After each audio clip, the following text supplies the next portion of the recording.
प्यारे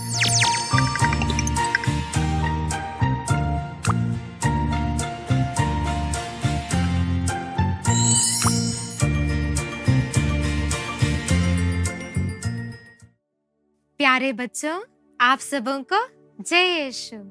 आप लोग कैसे हो आज? अच्छे हो ना? मैंने पिछले संडे आप लोगों को कुछ काम दिया था। मैं आशा करती हूँ कि आप लोगों ने उस काम को अच्छे से किया होगा। और फिर क्या आप पुरोहित लोगों के लिए प्रार्थना करते हो? कल रात को संध्या प्रार्थना में उनके लिए प्रार्थना की है आपने? बहुत अच्छा। तो ऐसे ही पुरोहित लोगों के लिए प्रार्थना करना। फिर मैंने आप लोगों को रोगियों के लिए भी प्रार्थना करने के लिए कहा था ना? आशा करती हूँ कि आप उनके लिए भी प्रार्थना कर रहे हो।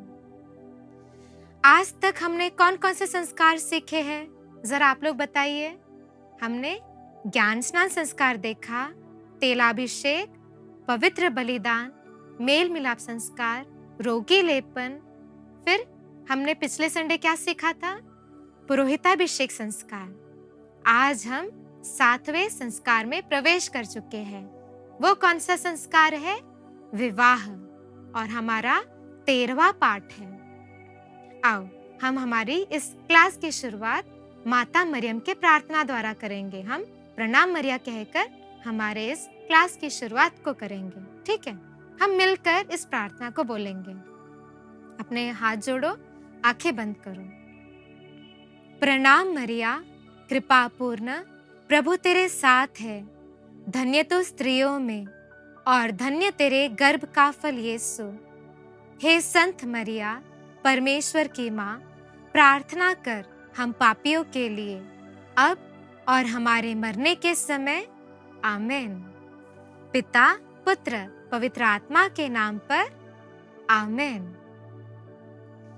बच्चों, आज का हमारा कौन सा संस्कार है? हमारा 7वां संस्कार है। वो कौन सा है? विवाह। हमने आज तक जो भी संस्कार देखे हैं वो एक एक व्यक्ति के साथ किया हुआ एक संस्कार है। पर आज इस विवाह के संस्कार में हम 2 व्यक्तियों को एक साथ देखते हैं। वो कौन कौन है? एक नर और एक नारी। नर और नारी मतलब एक स्त्री और पुरुष के बीच में विवाह होता है।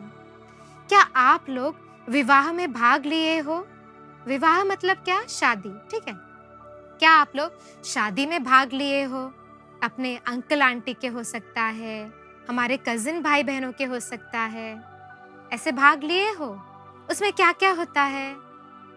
सभी लोग बहुत अच्छे कपड़े में सज धज के आते हैं, बहुत सुंदर दिखते हैं, बहुत सारे गहनों के साथ, फिर बैंड बाजा, अच्छा खाना, है ना? तो हम शादी के बारे में सोचने से हमें ये सब समझ में आता है। पर बच्चों, विवाह का जो बंधन है इसके बहुत ऊपर है। ठीक है, तो आज के इस क्लास में हम विवाह के बारे में, शादी का वो संस्कार है उसके बारे में सीखने जा रहे हैं। अभी आप लोग मुझे ये बताइए, प्रथम विवाह कब हुआ? प्रथम विवाह माने पहला शादी, पहले बार शादी कब हुई? वाटिका में, आदम वाटिका में। किसका हुआ था शादी? आदम और हेवा का। ईश्वर कहता है आदम को सृष्टि करने के बाद मनुष्य का अकेले रहना अच्छा नहीं है, इसीलिए ईश्वर ने उसे एक उपयुक्त साथी दिया। वो उपयुक्त साथी कौन है? हेवा, ईव, एडम और ईव, है ना? तो हमारे आदिम माता पिता का शादी प्रथम विवाह है। उनके द्वारा ही हम सब उत्पन्न हुए हैं। ठीक है, तो एक बार फरीसियों ने ईसा मसीह से ये प्रश्न पूछा था, क्या एक पति अपने पत्नी को तलाक दे सकता है क्या? तलाक मतलब डिवोर्स ना, डिवोर्स सर्टिफिकेट दे सकता है क्या? तो ईसा मसीह उन लोगों को यह कहते हैं कि शादी का बंधन बहुत पवित्र है एवं मृत्यु तक अटूट है। और ईसा उनसे एक सेंटेंस में क्या कहते हैं? जिससे ईश्वर ने जोड़ा है, मनुष्य उससे अलग नहीं करे। तो शादी के बंधन में नर और नारी को कौन जोड़ता है? ईश्वर जोड़ता है। वो भी बहुत पहले से ही उनका जोड़ी तैयार करके उन्हें यहाँ भेजता है। ठीक है, तो ईश्वर ही नर और नारी को जोड़े है। तो अभी आप लोग मुझे ये बताओ, हमारे मम्मी पापा ना, आप लोग के मम्मी पापा का जोड़ी किसने बनाया है? स्वयं ईश्वर ने ही बनाया है। तो नर और नारी के विवाह से क्या होता है? परिवार का उदय होता है, परिवार की स्थापना होती है। वैवाहिक संस्कार में खास तौर पर एक चीज बहुत जरूरी है। वो क्या है? आपसी प्रेम और वफादारी। नर और नारी के बीच में या फिर पति और पत्नी के बीच में दो चीज बहुत मायने रखता है। वो क्या है? आपसी प्रेम और वफादारी। और ये प्रेम और वफादारी कब तक रहना चाहिए? उनके मृत्यु तक रहना चाहिए। तो पति और पत्नी के बीच का जो बंधन है वो किसके प्रकार है? कलीसिया एवं मसीह के बीच में जो बंधन है उसके समान है। कलीसिया क्या है बच्चों? विश्वासी लोगों का समूह है ना कलीसिया। तो हमारा और ईसा मसीह के बीच में कैसा बंधन है? एक अटूट बंधन है। इस दुनिया की कोई भी चीज, कोई भी व्यक्ति उस बंधन को तोड़ नहीं सकती है ना? उसी प्रकार पति और पत्नी के बीच का जो बंधन है वो अटूट है, उसे कोई भी तोड़ नहीं सकता है। तो शादी के दौरान माता पिताओं को ईश्वर एक दायित्व सौंपता है। वो दायित्व क्या है? बच्चों को पैदा करने का दायित्व एवं उनको सही मार्ग पर पालन और पोषण करने का दायित्व दिया गया है। तो आप लोग जो छोटे बच्चे हैं ना, वो किसकी देन है? ईश्वर की देन है। और माता पिता कौन है? ईश्वर के प्रतिनिधि है। तो आप लोग सदा एक ब्लेसिंग के समान ही आपके मम्मी पापा के पास रहिएगा, ठीक है? क्योंकि आप ही उनके जीवन का सबसे बड़ा अनुग्रह है, सबसे बड़ा देन है। बच्चों, अभी आप लोग आपका किताब खोलिएगा, पेज नंबर 76 पर विवाह कौन सा संस्कार है उसका एक डेफिनेशन दिया गया है। हम इसका डेफिनेशन एक साथ पढ़ेंगे, ठीक है? Page number 76। विवाह वह संस्कार है जो पुरुष और स्त्री के बीच पवित्र एवं मृत्यु तक अटूट संबंध बना देता है तथा दंपतियों को यह कृपा प्रदान करता है जिससे वे निर्मलता के साथ परस्पर प्यार करें और ईश्वर से प्राप्त संतानों का सही मसीह के रूप में पालन पोषण करें। बच्चों, हमने इस डेफिनेशन को अभी देखा था। इसमें क्या लिखा गया है कि विवाह मृत्यु तक अटल रहना चाहिए एवं अटूट रहना चाहिए। और इनको किसने जोड़ा है? ईश्वर ने जोड़ा है। और इनके द्वारा उनका दायित्व क्या बनता है? संतानों को उत्पन्न करने का दायित्व बनता है एवं संतानों को ईश्वर की ओर ले जाने का कर्तव्य बनता है, ठीक है? विवाह में मुख्य एक भाग है। वो कौन सा भाग है? आपसी सहमति। वे लोग, नर और नारी, जो स्त्री और पुरुष शादी करने आते हैं, उनके बीच में आपसी सहमति हो तब भी शादी करेंगे, तब भी पुरोहित उन्हें आशीर्वाद देते हैं। हमने बहुत सारे शादी में भाग लिए होंगे ना, तो पुरोहित उन दोनों को पूछते हैं, क्या तुम इसके साथ रहना, जीवन तक रहना चाहोगी? या फिर ऐसे बहुत सारे सवाल पूछते हैं ना। तो सबके लिए यदि सहमति मिले तब भी पुरोहित उन दंपतियों को आशीर्वाद देते हैं। और इसके अलावा अन्य कर्म भी है। कौन से कर्म है? मंगलसूत्र पहनाना ना, आपने देखा होगा ना, वर वधू को मंगलसूत्र पहनाता है, फिर अंगूठी पहनाना, फिर वे लोग बाइबल के ऊपर हाथ रखकर प्रतिज्ञा भी लेते हैं। कौन सा प्रतिज्ञा लेते हैं? कि मरते दम तक वे एक साथ जिएंगे, ईश्वर के लिए संतानों को उत्पन्न करेंगे और उनको ईसा मसीह की ओर या फिर कलीसिया के एक अच्छे सदस्य बनाएंगे, ये लेते हैं। फिर उनको रोजरी भी, वे लोगों को रोजरी भी दी जाती है। रोजरी का अर्थ क्या है? कि वे लोग प्रार्थना के दौरान ही उनके परिवार को आगे बढ़ाएंगे, ठीक है? तो आप लोगों ने बाइबल में एक शादी के बारे में देखा है क्या? कौन सा शादी? काना का विवाह। इस काना के विवाह में कौन कौन गए थे? ईसा मसीह और माँ मरियम एवं शिष्यगण गए थे। उस काना के शादी में क्या हुआ था? अंगूरी खत्म हो गई थी। अभी आप लोग सोचो कि आप लोग बर्थडे पार्टी के लिए बहुत सारे लोगों को बुला रहे हैं और अचानक से आपको ये पता चले खाना खत्म हो गया, तो लोगों को क्या देंगे? कितनी शर्मिंदगी वाली बात होगी ना। तो वैसे ही उस समय क्या हुआ? अंगूरी खत्म हो गई। तो माँ मरियम ईसा मसीह से उसके बारे में कहती है। फिर माँ मरियम उन नौकरों से कहती है, ईसा मसीह जो कहते वो करना। फिर ईसा कौन सा चमत्कार करते हैं? पानी को अंगूरी में बदलते हैं। उस शादी में जो कमी हुई थी, उस शादी की कमियों को वो पूरा करते हैं।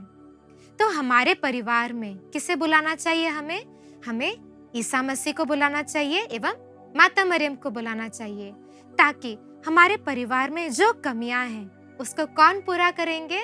उन कमियों को ईसा मसीह एवं माँ मरियम पूरा करेंगे।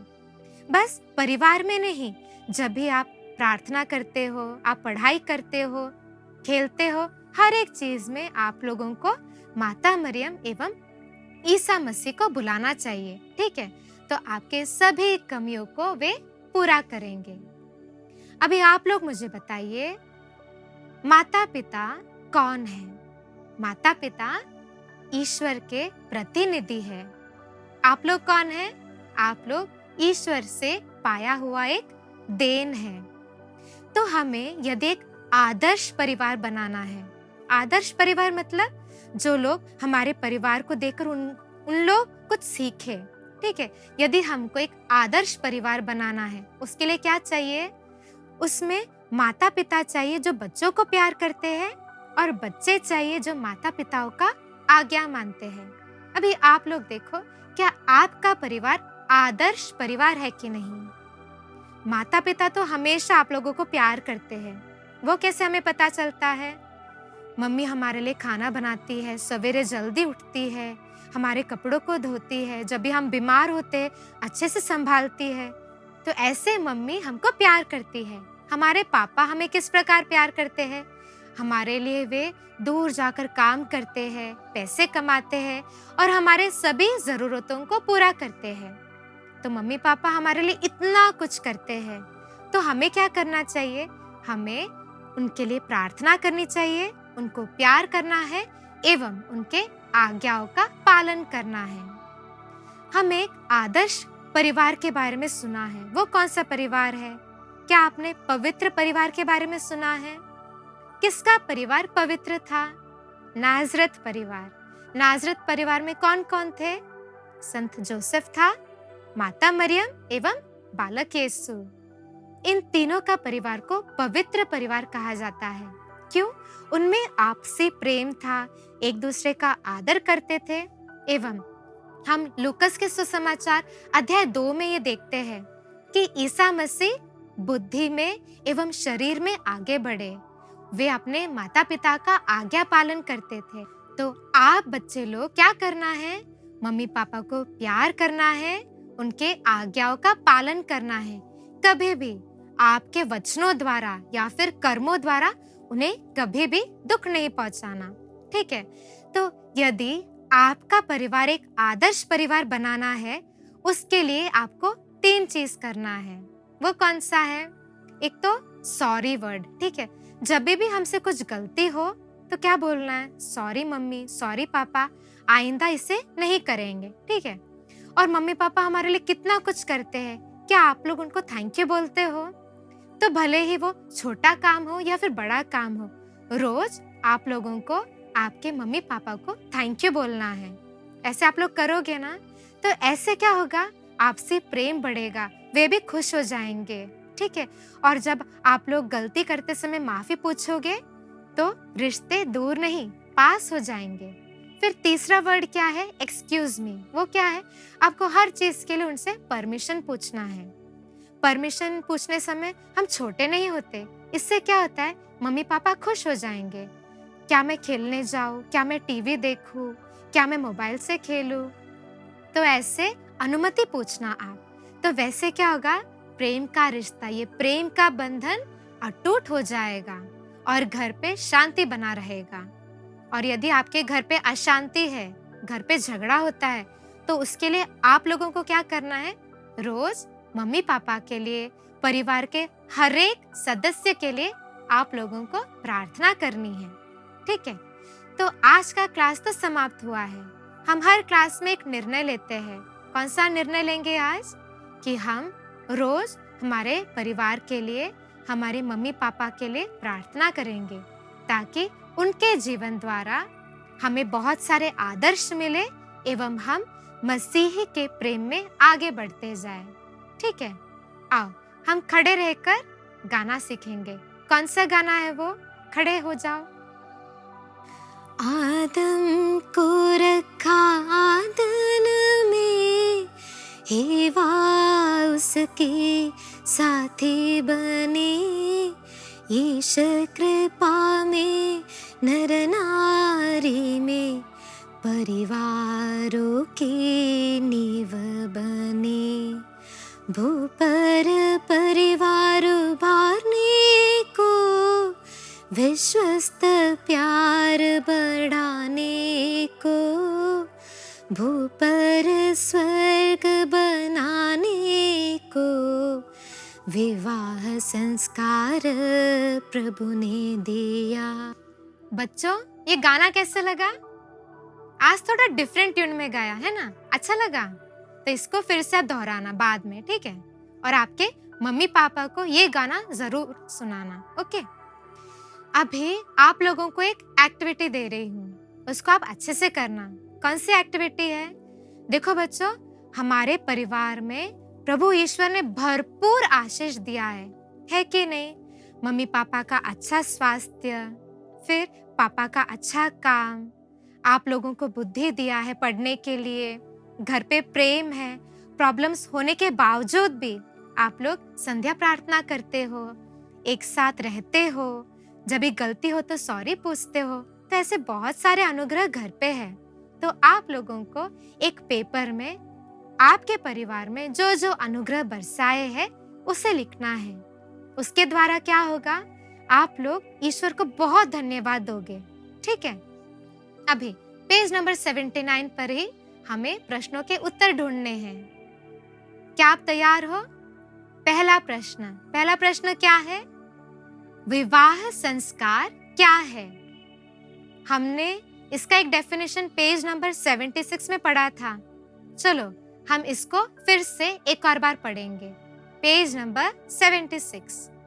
विवाह वह संस्कार है जो पुरुष और स्त्री के बीच पवित्र एवं मृत्यु तक अटूट संबंध बना देता है तथा दंपतियों को यह कृपा प्रदान करता है जिससे वे निर्मलता के साथ परस्पर प्यार करें और ईश्वर से प्राप्त संतानों का सही मसीह के रूप में पालन पोषण करें। अभी हमारा दूसरा सवाल क्या है? वैवाहिक संबंध के महत्वपूर्ण घटक क्या क्या है?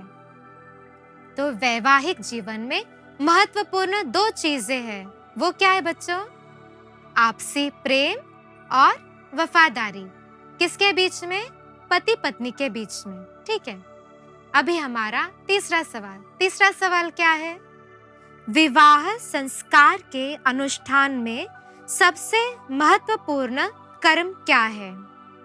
तो बच्चों, विवाह में सबसे महत्वपूर्ण चीज क्या है? वर और वधू के बीच में आपसी सहमति, और इसके बाद पुरोहित उन्हें आशीर्वाद देते हैं। ये ही विवाह के कर्म में सबसे महत्वपूर्ण चीज है। ठीक है? हमारा अगला सवाल क्या है? एक आदर्श परिवार की विशेषताएं क्या क्या है? हमने आदर्श परिवार के बारे में सुना था ना, तो उसकी विशेषताएं क्या क्या है? बच्चों को प्यार करने वाले माता पिता एवं माता पिताओं का आज्ञा पालन करने वाले बच्चे, ये दोनों मिलकर एक आदर्श परिवार बनाते हैं। तो बच्चों, आज हमने आखिरी 7वां संस्कार है ना, उसके बारे में सीख लिया है। वो कौन सा संस्कार है? विवाह संस्कार है। तो हमको हमारे माता पिता के लिए प्रभु को रोज धन्यवाद देना है, उनके आज्ञाओं का पालन करना है, उनको प्रेम करना है एवं एक अच्छा क्रिस्तीय जीवन बिताना है। ठीक है, तो अभी हमारा क्लास खत्म हो चुका है। हम लोग खड़े हो जाए, आज के इस क्लास के लिए प्रभु ईश्वर को धन्यवाद दें। हाथ जोड़ो, आंखें बंद करो। हे प्यारे यीशु, हम आपको हमारे परिवारों के लिए तहे दिल से धन्यवाद देते हैं। आपने हमें अच्छे माता पिता दिए, भाई बहनों का प्यार दिया, इसलिए हम आपको बहुत धन्यवाद देते हैं प्रभु। हम सबको यह कृपा दे कि हम हमारे माता पिताओं का आज्ञा पालन करें, उन्हें प्रेम करें एवं आपके इच्छानुसार हमारा जीवन व्यतीत करें। पिता, पुत्र, पवित्र आत्मा के नाम पर आमीन। आप सबों को जय यीशु।